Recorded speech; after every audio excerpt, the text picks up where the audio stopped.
Swami Ramanand Bharti junior college Tasgaon से मैं हिंदी अध्यापक एस.जे. वसावे। मैं आप सबका तहे दिल से स्वागत। फ्यूचर लेखन डॉक्टर बीना शर्मा द्वारा लिखित पाठ। आइए हम सबसे पहले लेखिका का परिचय देखते हैं। डॉक्टर बीना शर्मा का जन्म 20 अक्टूबर 1959 को उत्तर प्रदेश के आगरा जिले में हुआ।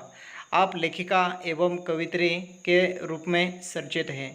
हिंदी शिक्षा क्षेत्र और विदेशी विद्यार्थियों के लिए आपके द्वारा किया गया कार्य उल्लेखनीय माना जाता है। आपका लेखन शिक्षा क्षेत्र भारतीय संस्कृति से प्रेरित है। स्त्री विमर्श तथा समसामयिक विषय पर आपका लेखन विशेष परिचित है। भारतीय संस्कारों और जीवन मूल्यों के प्रति आपका साहित्य आग्रह रहा है। लेखन कार्य के साथ साथ आप सामाजिक कर्तव्य के प्रति भी जागरूकता का निर्वाह करती है। वर्तमान में आप केंद्रीय हिंदी संस्थान आगरा में आचार्य एवं कुलसचिव के पद पर आसीन है।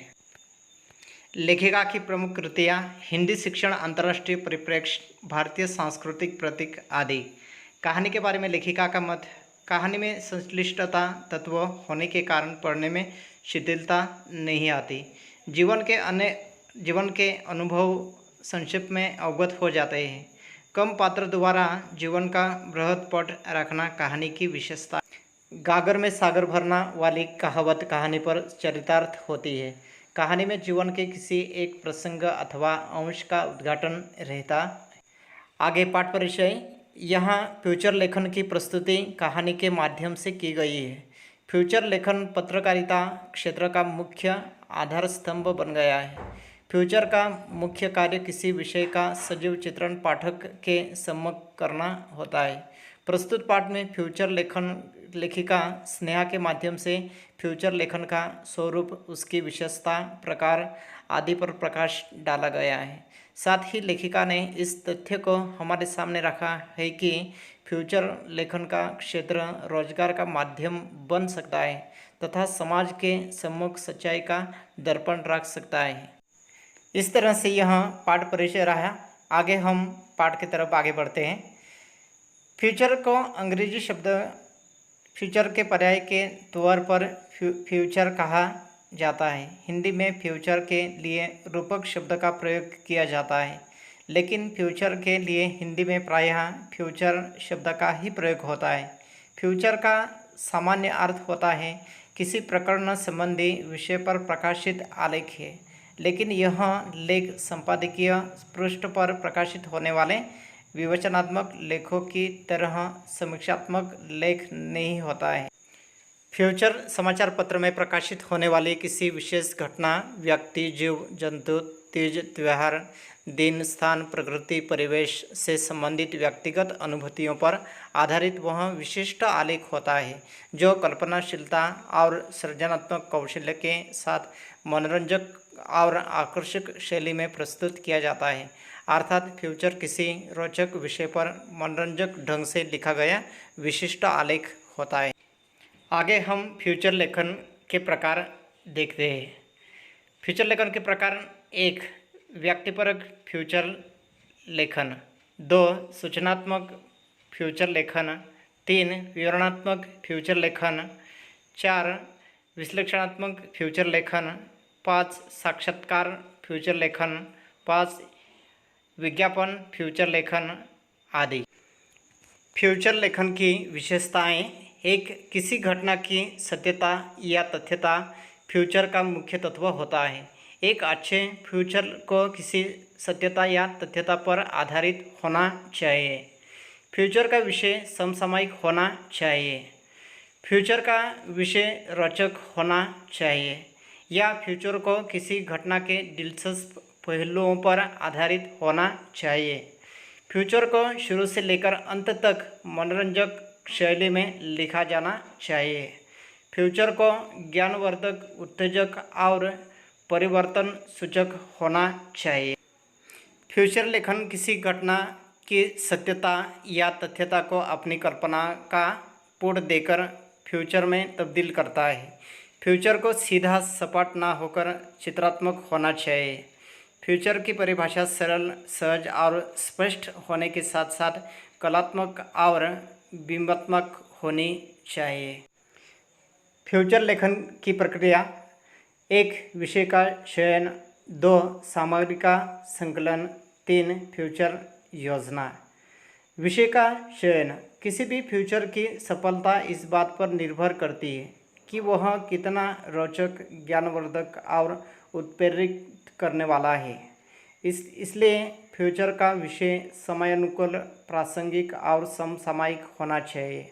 अर्थात फ्यूचर का विषय ऐसा होना चाहिए जो लोक रुचि का हो, लोक मानव को छुए, पाठकों में जिज्ञासा जगाए और कोई नई जानकारी दे।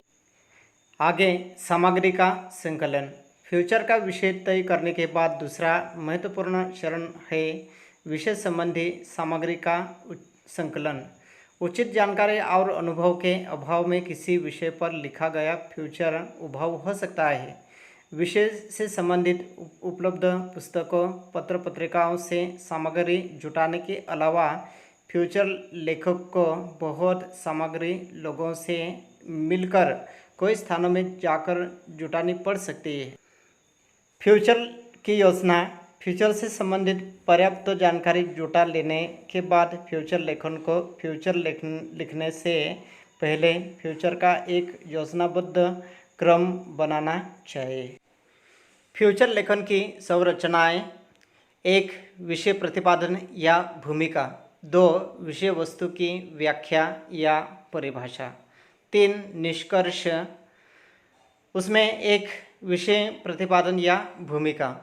फ्यूचर लेखन की संरचना के इस भाग में फ्यूचर के मुख्य भाग में व्याख्यात करने वाले विषय का संक्षिप्त परिचय या सार दिया जाता है। इस संक्षिप्त परिचय या सार की कोई प्रकार से शुरुआत की जा सकती है।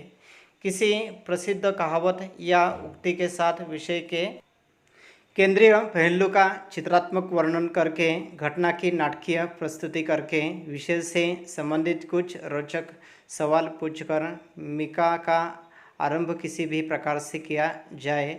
इसकी शैली रोचक होनी चाहिए। मुख्य विषय का परिचय इस तरह देना चाहिए कि वह पूर्ण भी लगे, लेकिन उसमें ऐसा कुछ छूट जाए जिसे जानने के लिए पाठक पूरा फ्यूचर पढ़ने को बाध्य हो जाए।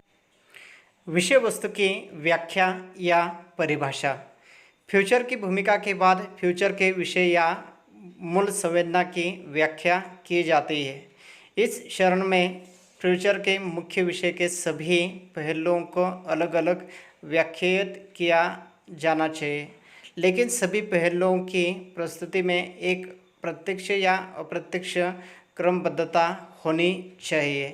फ्यूचर को दिलचस्प बनाने के लिए फ्यूचर में मार्मिकता, कलात्मकता, जिज्ञासा, विश्वसनीयता, उत्तेजना तथा नाटकीयता आदि का समावेश करना चाहिए। आगे निष्कर्ष। फ्यूचर संरचना के इस चरण में व्याख्यात मुख्य विषय की समीक्षा की जाती है। इस भाग में फ्यूचर लेखक अपने विषय को संक्षिप्त रूप में प्रस्तुत कर पाठकों की समस्त जिज्ञासाओं को समाप्त करते हुए फ्यूचर को समाप्त करता है।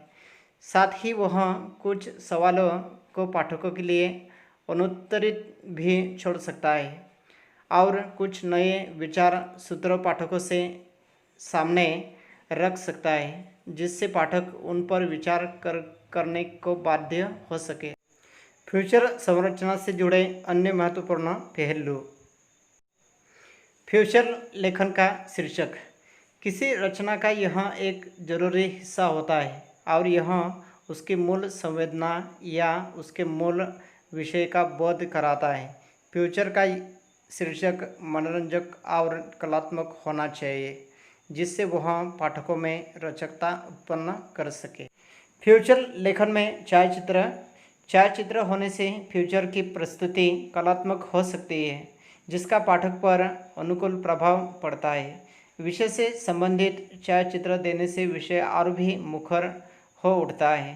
साथ ही छायाचित्र ऐसा होना चाहिए जो फ्यूचर के विषय को मुखरित करे, फ्यूचर को कलात्मक और रोचक बनाए तथा पाठक के भीतर विषय की प्रस्तुति के प्रति विश्वसनीयता बनाए।